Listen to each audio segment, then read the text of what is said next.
The computer sitting on the floor is what I use for my work from home schedule at my job. This configuration has worked well for me, but I've recently wanted to start clearing up some floor space.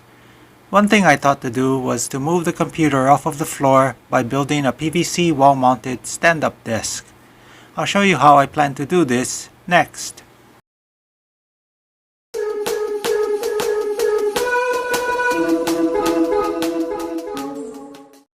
I came up with this draft that I think will work for what I need for a minimalist stand-up desk. The design is simple, basically enough to hold an all-in-one computer, a keyboard, and a mouse. Based on my drawing, these are the joints I'll need for this project. I'll not show it in this video, but all of the PVC tees are reamed out so the PVC can slide through them as one piece. This will help add strength to the desk since the computer I have is fairly heavy.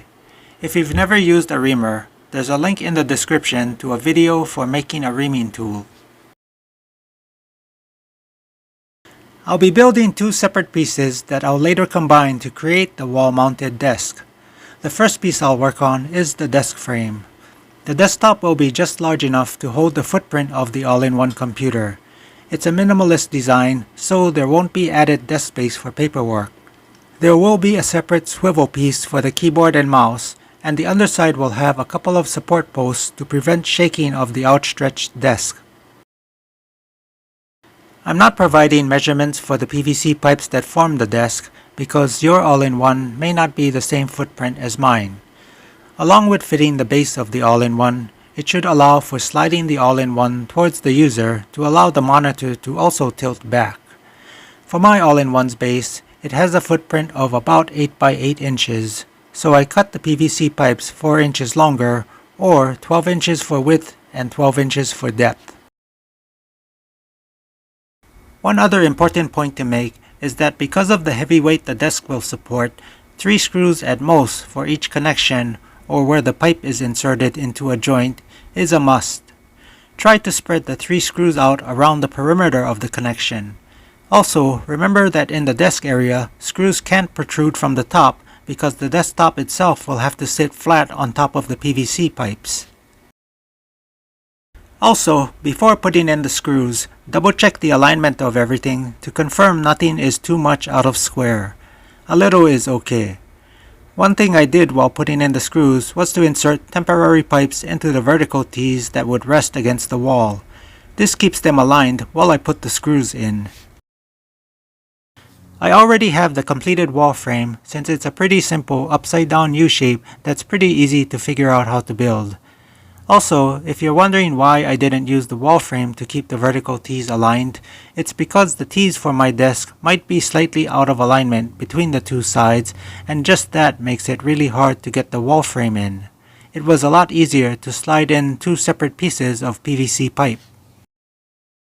One suggestion I can make now that I've already combined the desk and wall frames with some effort is to not build the wall frame before combining it with the desk frame.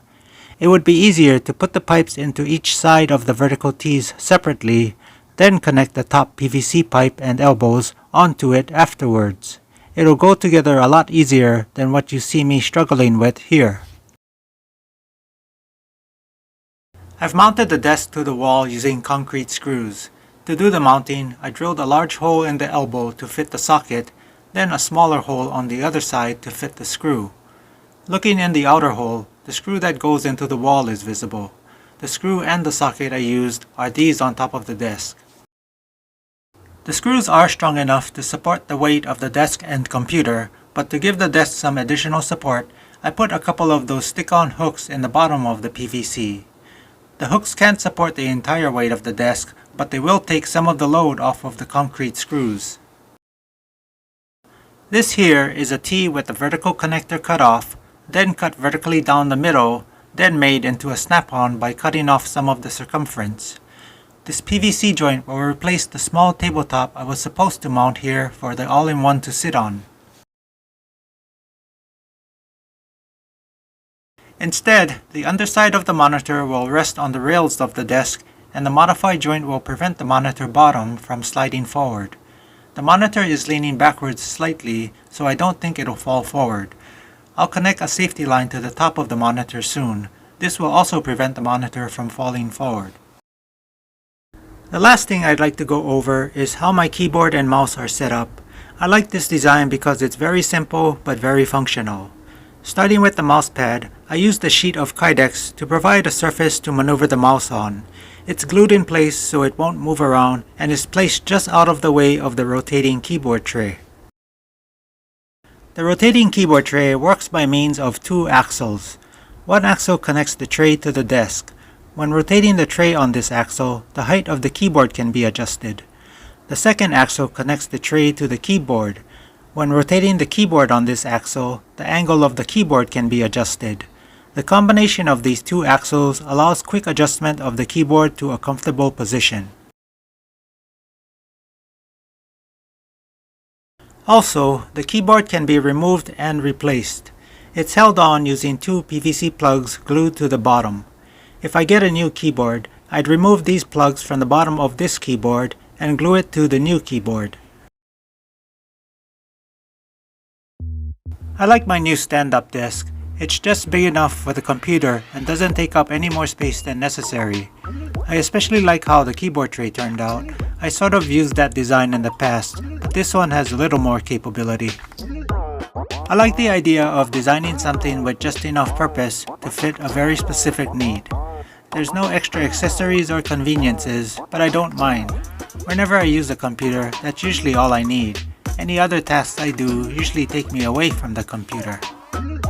I hope this tiny stand-up desk can fit the lifestyles of some of you out there.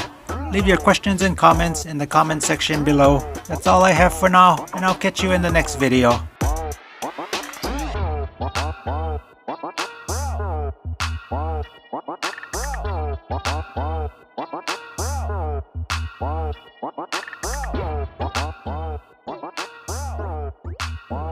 What?